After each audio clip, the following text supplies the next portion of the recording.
Hello guys, mga kapalds, ito yung tinatawag na pandikuko.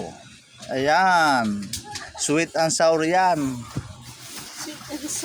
Ito, donut na mahaba, may palaman na cheese Swiss. Ito, pandihopya. Ito naman kalihim, pandirigla. Ito, ube heart. Ito naman pudding. Ayan, ano yan? Cheese bread. Mga kapolds, dito lang yan makikita sa number 21 San Isidro Labrador, Payatas, Quezon City. Ito yung may ham na tinapay. Ito yung donut na may gatas. Ito yung isa, yung may hotdog na may cheese. O yan lang. Yung sa ilalim, tasty na yan eh.